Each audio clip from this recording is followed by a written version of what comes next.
سلام البنات، ان شاء الله تكونوا كامل بخير. اليوم جبت لكم فيديو جديد، راح نديرو مقشر للجسم بالقهوه. ان شاء الله تعجبكم الفيديو. نسحقوا بيان سور في هذا المقشر قهوه مرحيه عادي، يعني تقدروا تستعملوا لي طيبه تاني. نسحقوا سكر ونسحقوا الملح، تاني زيت زيتون، وتاني القرص بيان سور. وهنا عندي مغرفه كبيره باش نكيل بها. هنا تقريبا ناخذ 2 مغارف تاع قهوه، كما قلت لكم مام طايبه معليش. بعد ما تطلعوا القهوه وكلش تنحوها من البريس. تاني نسحقوا مغرفه تاع سكر ماشي ناعم، ما سكر كريستاليزي ملين نشربوا به قهوه. وتاني مغرفه تاع الملح. فوالا، انا الكميه هذه درتها يعني اسمها هذه على حسب واش نخدم انا. نتوما الا تحبوا تدوبليو الكميه عندكم لي ميزور. دونك تخلطوا مليح هاد لي زانغريديون، ومن بعد نزيدوا لهم تقريبا مغرفه تاع قرص. كاع على بالنا سادير بالفايده تاع السيترون في تبييض الجسم وتصفياته وينحي البقع اكسيتيرا.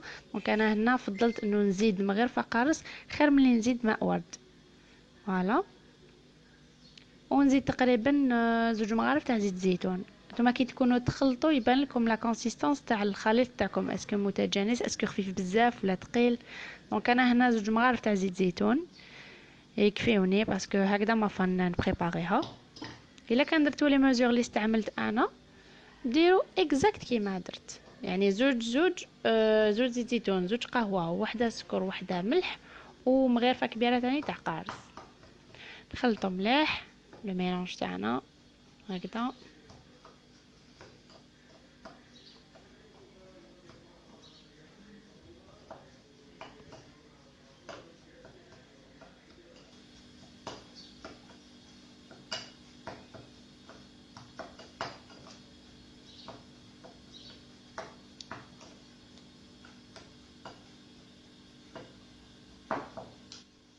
فوالا، شوفوا كيفاش جا لا كونسيستانس تاعو.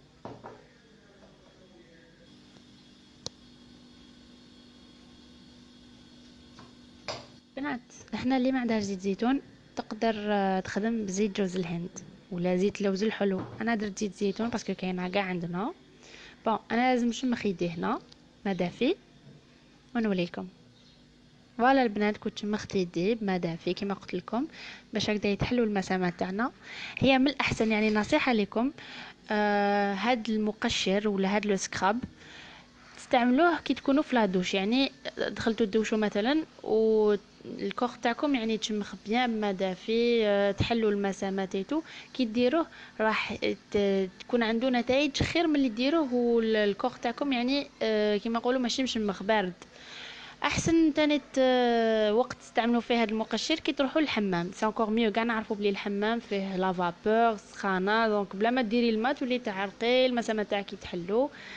الوغ تستعملوه بهذه الطريقه كيما راني دايره انا في يدي بشكل دائري. واش يدير هذا المقشر؟ اول حاجه راح يرطب لابو، تاني حاجه يصفيها ويبيضها، ثالث حاجه البنات اللي عندهم هذاك الشعر صغير تحت الجلد، يعني كي يجيو ينحيوه بلا صيغ ما يتنحاش راح يخرج وما يوليش عندكم حبوب. اللي عندها تاني لي فيرجيتور ولا عندها تمددات كي تسمان ولا كي تولد راح ينحي لهم تاني هذاك المشكل. دونك فريمون المقشر هذا بزاف هايل، جربوه يعني ما خسرتوا والو، وراح تلاحظوا الفرق ديجا من اول استعمال. انا كنت قعدت به واحد 5 دقائق وانا ندير في الماسك هذاك ولا لو ماساج سيركولير. شوفوا راح يعطيكم رطوبه فريمون توب، تحسوا صديق الصفاء تاع وديالكم. ان شاء الله فوالا الفيديو تاع اليوم يكون عجبكم. ما تنساوش تشاركوا في القناه وديروا لي دي جيم، خلوا لي دي كومونتير ولا دي فيديو حابين تشوفوهم، وتهلاو في روحكم بزاف بزاف. سلام.